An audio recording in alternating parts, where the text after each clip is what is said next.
العلم النور العلم النور العلم النور الرحمن الرحیم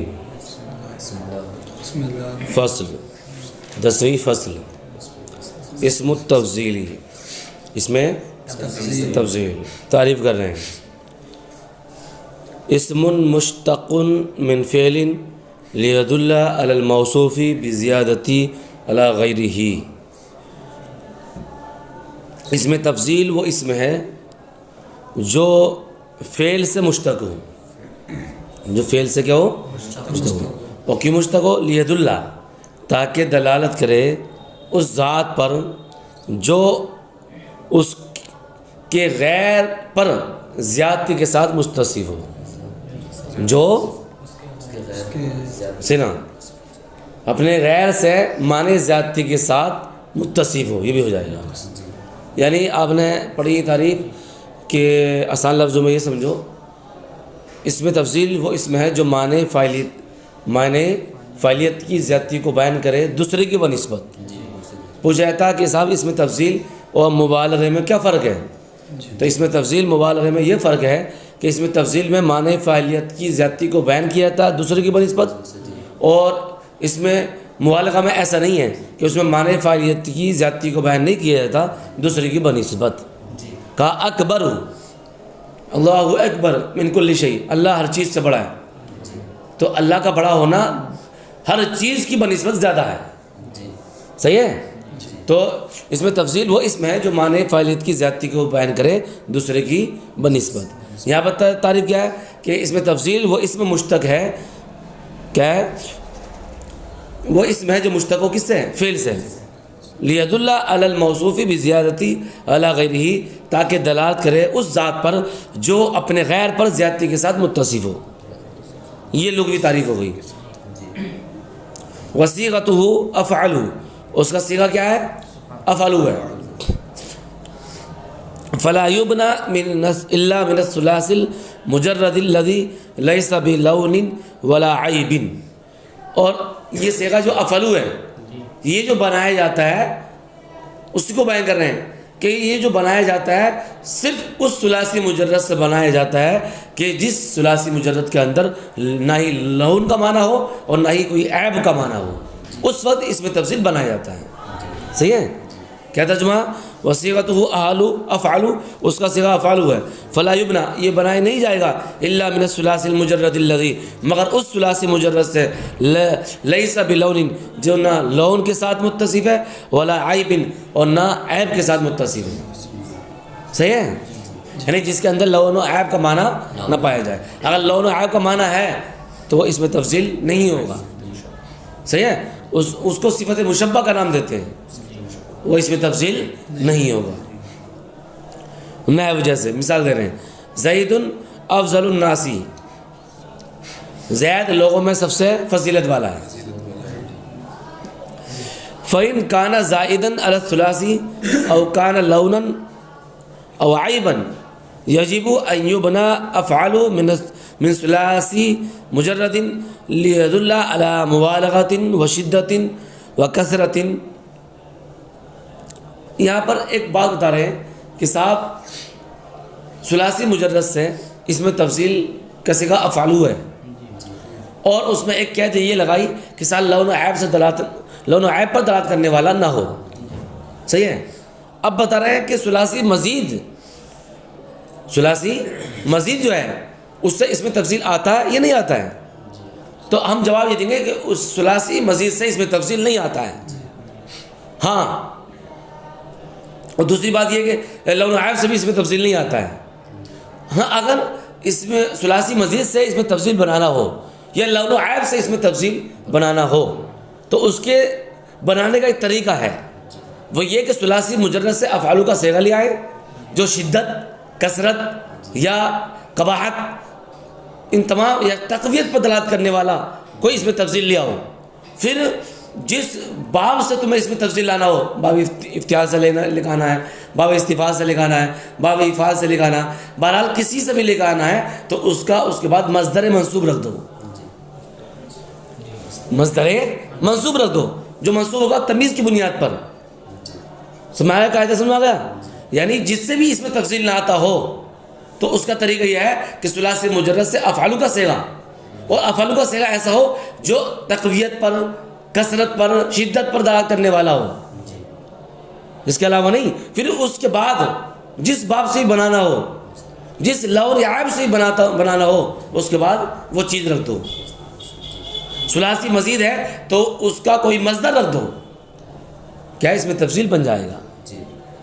اسی کو بیان کر رہے ہیں. کیا ہے؟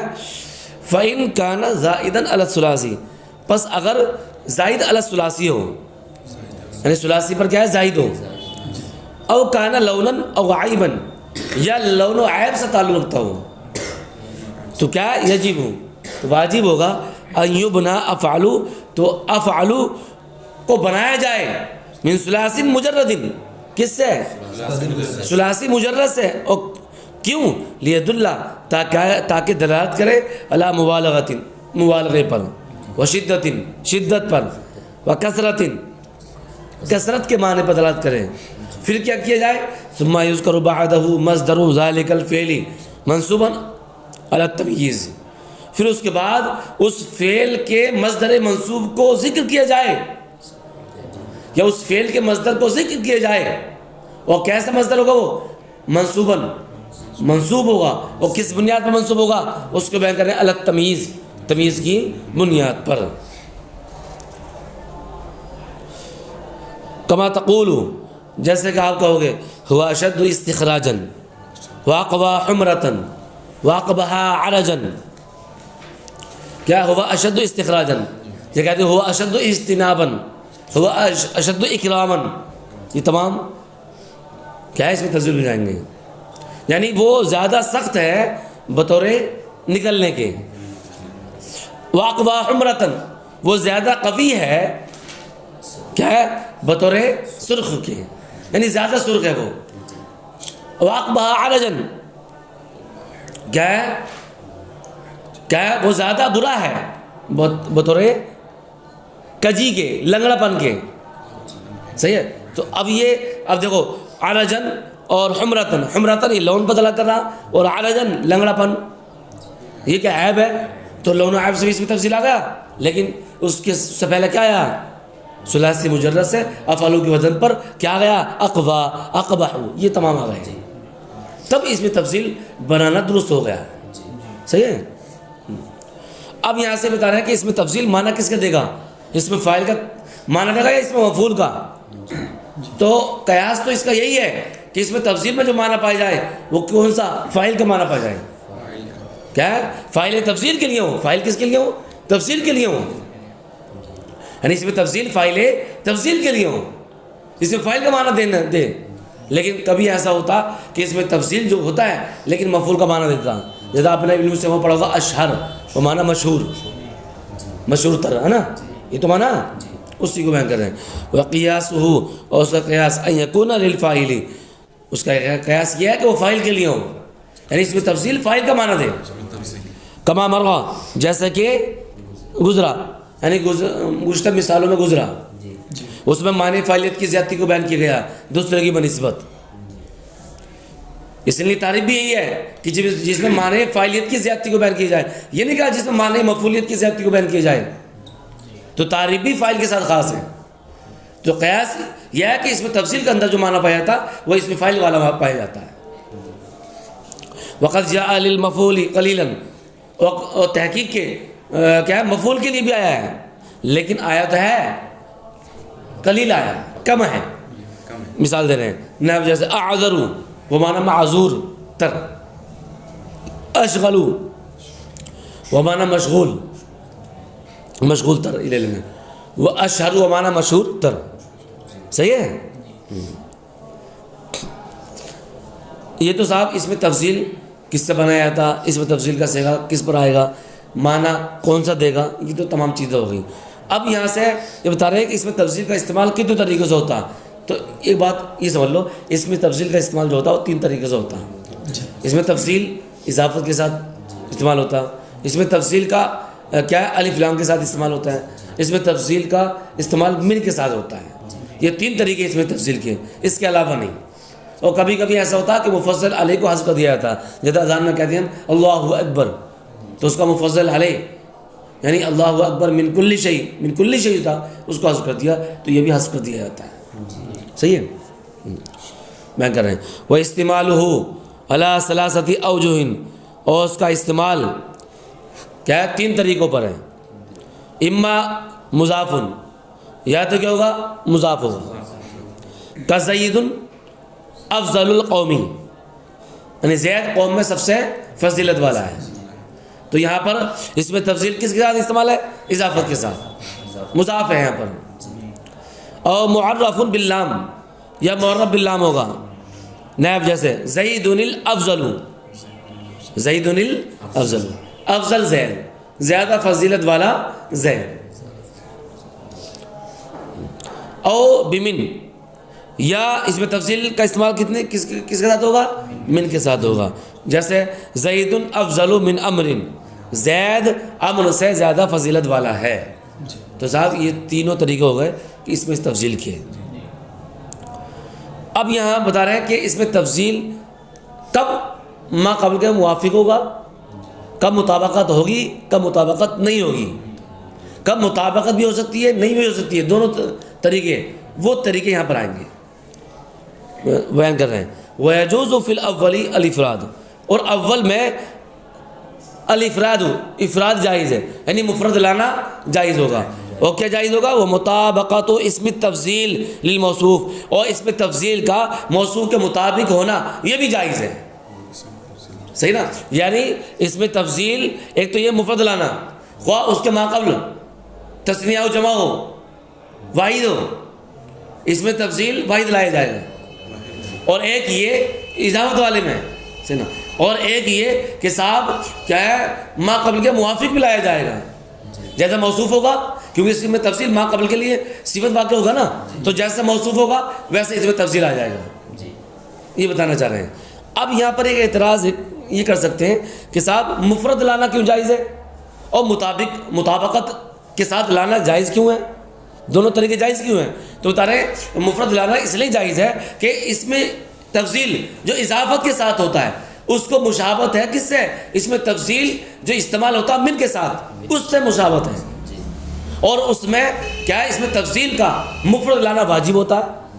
تو اب مشابہت رکھنے کی بنیاد پر کہ کم سے کم تھوڑی سی مشابہت تو رکھ رہا ہے، لاؤ جواز کی صورت تو دے ہی دو. تو اس لیے مفرد لانا یہاں جائز ہو گیا. اور موافقت میں لانا، اس کے مطابق لے کر آنا، وہ اس لیے کہ صاحب صفت ہے اور وہ موصوف ہے، اور موصوف صفت مطابقت ہوتی ہے، اس لیے یہ کہہ دیا کہ مفرد لانا بھی جائز اور اس میں تفضیل کے موافق لانا بھی جائز، اس میں تفضیل کو موصوف کے مطابق لانا بھی جائز. صحیح ہے. لیکن مفرد والی صورت پہلے بیان کی ہے کیونکہ اس سے وہی مشابہت رکھنے کی بنیاد پر کیا ہے واحد لے کر آؤ. یہ طریقہ اس سے بہتر ہے کہ موافقت میں لاؤ. صحیح ہے. اسی کو بیان کر رہے ہیں وَيَجُوزُ فِي الْأَوَّلِ الْإِفْرَادُ، اور اول میں مفرد لانا جائز ہوگا. وَمُطَابَقَةُ اسم التفضیل الموصوف، اور اس میں تفضیل کا موصوف کا مطابق ہونا یہ بھی جائز ہوگا. نائب جیسے زید افضل القومی والزیدان افضل القومی وافضل القومی، تو یہاں پہ دیکھو تسنیہ آ گیا. والزیدون افضل القومی واحد آ گیا. صحیح ہے. اور پھر کیا ہے وافضل القومی، واحد کے ساتھ تو ایک ہی مثال دی ہے کیونکہ واحد کی ایک صورت دے دی کہ دونوں میں صورتیں واحد ہی آئے گا. پہلے دی نا کیا دی، پہلے زید افضل القومی واحد والی دے دی.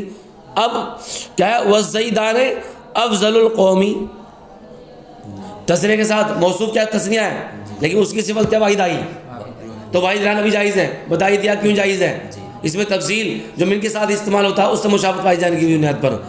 وہ افضل القومی، تو اب تسنیہ لے کر آئے کیونکہ موصوف کیا تسنیہ اور موصوف صفت مطابقت بھی ہوتی ہے، تو اس کا اعتبار کرتے ہوئے یہاں تسنیہ وہ صفت کے لیے آئے، تسنیہ لیا ہے.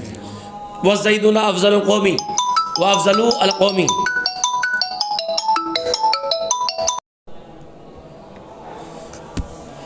آگے بیان کریں وفی الثانی یجب المطابقت، اور دوسرے میں مطابقت واجب ہوگی. یعنی اس میں تفضیل جو معرف باللام ہوگا اس میں مطابقت کیا ہوگی؟ واجب ہوگی. جیسے نحو زیدون الافضل والزیدان الافضلان والزیدون الافضلون. اب مطابقت واجب کیوں ہے؟ کیونکہ یہاں صفت ہے اور موصوف صفت میں مطابقت ہوتی ہے، اس لیے کہہ دیا جب اس میں تفضیل معرب باللام ہوگا تو موصوف کے مطابق لانا اس میں تفضیل کو کیا واجب ہوگا. کیوں؟ کیونکہ جب اس میں تفضیل معرب باللام ہوتا ہے اس کو اس میں تفضیل سے مشابہت نہیں ہے جو کہ من کے ساتھ استعمال ہوتا ہے، تو اس سے مشابہت بالکل بھی نہیں ہے. اب بچا موصوف صفت، اور موصوف صفت میں مطابقت ضروری ہوتی ہے، اس لیے یہاں کہہ دیا کہ یہاں پر کیا اس میں تفضیل کو اپنے موصوف کے مطابق لانا واجب ہوگا. صحیح ہے. وفی الثالث یجب کونہ مفردن مذکرن ابدن. اور ثالث میں یعنی تیسرے میں اس کا مفرد مذکر لانا واجب ہوگا ابدن، ہمیشہ ہمیشہ. یعنی اس میں تفضیل جب من کے ساتھ استعمال ہوگا تو اس کو مفرد مذکر مؤنث بھی نہیں، مفرد مذکر لانا ہمیشہ کیا ہوگا؟ واجب ہوگا. جیسے قرآن شریف میں اولئک اعظم درجۃ من الذین انفقوا، اولئک اعظم درجۃ من الذین انفقوا، تو اولئک جمع ہے لیکن اس میں تفصیل کیا آیا؟ واحد آیا. اور کس کے ساتھ آیا؟ من کے ساتھ. اب یہاں پر واجب کیوں ہے؟ تو بتایا کہ دو صورتیں ہیں، یا تو آپ اس میں کیا ہے مفصل ارے، یا تو من سے پہلے لے کر آؤ گے یا من کے بعد لے کر آؤ گے. صحیح ہے؟ ارے بات آئی سمجھ؟ تو اب یہاں پر کیا ہے من سے پہلے لے کر آؤ گے تو من شدت اتصال کی بنیاد پر یہ اس میں تفصیل کا جز بن چکا ہے.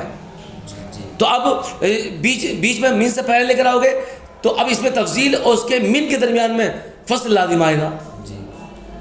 یا یہ کہہ دو کیا وسط کلام میں کسی چیز کا لانا پایا جائے گا اور یہ جائز نہیں ہے. اور اگر من کے بعد لے کر آؤ گے، من کے بعد لے کر آؤ گے تو کیا ہے اس کے معمول کو دوسرے پر لانا لازم ہوگا، تو یہ صورت بھی جائز نہیں ہے. ارے بات ہے اس میں. تو اس بنیاد پر کہہ دیا کہ اس میں تفضیل من کے ساتھ استعمال ہوگا تو مفرد مذکر لانا واجب ہوگا. سمجھ گیا؟ نائب جیسے زید وہند والزیدان والہندان والزیدون والہنداد افضل من امرین، افضل من امرین. تو اب تمام صورتوں میں کیا ہے؟ صحیح ہے؟ تمام صورتوں میں کیا لے کر آئے؟ اس میں تفصیل واحد مذکر لے کر آئے. صحیح ہے. وعلی الاوجہ الثلاثۃ یضمر فیہ الفاعل. بیان کر رہے ہیں اور تینوں صورتوں میں، تینوں صورتوں ہیں، تینوں صورتوں پر اس میں فاعل کو کیا ہے بطور ضمیر لایا جائے گا. کیا ہے؟ تینوں صورتوں میں فاعل کو اس میں کیا لایا جائے گا؟ یعنی اس میں تفصیل میں فاعل ضمیر ہوتا ہے، اس میں ظاہر نہیں ہوتا ہے، اس میں ظاہر نہیں ہوتا ہے. اور وہ بیان کر رہے ہیں وہ یعمل فی ذلک المضمر، اور وہ اس مضمر میں عمل کرتا ہے. یعنی اس میں تفسیر جو ہوتا ہے اپنی ضمیر میں عمل کرتا ہے نہ کہ اس میں ظاہر میں. تو اس کا اس میں فاعل اس میں فاعل کا وہ اس میں تفصیل کا فاعل اس میں ظاہر نہیں ہو سکتا، جس طرح فعل کا فاعل اس میں ظاہر ہوتا ہے، ضمیر ہوتا ہے. اس میں جو فاعل ہوگا وہ ہمیشہ کیا ہوگا؟ ضمیر ہوگا. آگے بیان کر رہے ہیں ولا يعمل فی المظہر اصلا، اور یہ مظہر میں بالکل عمل نہیں کرے گا. یعنی اس میں تفضیل اس میں ظاہر میں عمل نہیں کرے گا بلکہ ضمیر میں عمل کرے گا. اور یہ اس میں تفضیل ضمیر میں عمل کیوں کرتا ہے اور اس میں ظاہر میں عمل کیوں نہیں کرتا ہے؟ تو اس کا جواب یہ دیا جائے گا کیونکہ اس میں تفضیل وہ عامل ضعیف ہے، اور ضمیر کی شکل میں جو معمول ہوتا ہے، ضمیر مستتر کی شکل میں جو معمول ہوتا ہے وہ ضعیف ہوتا ہے. تو ضعیف عامل ضعیف معمول میں عمل کر سکتا ہے، لیکن جو معمول ظاہر ہوتا ہے یہ ضمیر بارز ہوتا ہے تو اس صورت میں وہ معمول قوی ہوتا ہے. جو معمول قوی ہوتا ہے تو عامل بھی قوی ہونا چاہیے، حالانکہ اس میں تفضیل قوی نہیں بلکہ ضعیف عامل ہے. اس لیے کہہ دیا کہ اس میں تفضیل وہ اس میں ظاہر میں عمل نہیں کرے گا تو ضمیر میں عمل کرے گا، لیکن اس میں ظاہر میں بھی عمل کر لیتا ہے، لیکن جب اس میں ظاہر میں عمل کرے گا تو 3 شرطوں کا پایا جانا ضروری ہے۔ نمبر 1 کہ اس میں تفضیل کسی شے کی صفت واقع ہو، لفظ کے اعتبار سے اس میں تفضیل کسی اور کی صفت واقع ہو اور معنی کے اعتبار سے کسی اور کی صفت واقع ہو۔ دوسری شرط یہ ہے کہ جو اس میں تفضیل کا متعلق ہے وہ متعلق ایک اعتبار سے مفضل ہو اور دوسری اعتبار سے مفضل علیہ ہو، یعنی دونوں میں مشترک ہو، ایک اعتبار سے نہیں بلکہ دونوں اعتبار سے مشترک ہو۔ تیسری شرط یہ ہے کہ وہ تحت نفی واقع ہو۔ اب یہاں پر مثال بیان کر رہے ہیں ما رأیت رجلا احسن فی عینہ الکحل منہ فی عین زید، کہ میں نے نہیں دیکھا ایسا آدمی کہ جس کی آنکھ میں سرما اچھا ہو اس سے جو زید کی آنکھ میں ہے۔ تو یہاں پر 3 شرطیں اس طور پر پائی جا رہی ہیں کہ صاحب احسنہ یہاں پر اس میں تفضیل ہے، تو احسنہ لفظ کے اعتبار سے رجلن کی صفت واقع ہے، لیکن معنی کے اعتبار سے احسن جو ہے اس میں تفضیل یہ الکحل جو متعلق ہے احسن کا، رجل کا متعلق ہے، اس کی صفت واقع ہے۔ دوسری شرط اس اعتبار سے کہ الکحل جو رجل کی آنکھ میں ہے وہ مفضل ہے، اور جو آنکھ کی جب زید کی آنکھ میں ہے تو وہ مفضل علیہ ہے۔ لیکن یہ معنی جب دے گا جب ہم اس میں تفضیل کو تحت نفی واقع نہ کریں، اور جب تحت نفی واقع کریں گے تو جو مفضل تھا اس کو مفضل علیہ بنا دیا جائے گا، اور جو مفضل علیہ تھا اس کو مفضل بنا دیا جائے گا، اور تحت نفی میں واقع ہے۔ تو 3 شرطیں پائی گئی، جب 3 شرطیں پائی گئی تو 3 شرطوں کے پائے جانے کے وقت اس میں تفضیل اس میں ظاہر میں عمل کر لے گا، کیونکہ یہ شرطیں عامل ضعیف کو قوی بنا دیں گی، کیونکہ اس میں تفضیل عامل ضعیف ہے، جب شرطوں کے ساتھ پایا جائے گا اس میں تفضیل تو یہ عامل قوی ہو جائے گا، جب قوی ہو جائے گا تو اس میں ظاہر میں عمل کر لے گا۔ آگے بیان کر رہے ہیں فَإِنَّ الْكُحْلَ فَاعِلٌ لِأَحْسَنَ، بے شک کحل سرما یہ فاعل ہے کس کا؟ احسنہ کا۔ وَهُنَا بَحْثٌ، اور یہاں پر ایک لمبی بحث ہے، واللہ اعلم بالصواب۔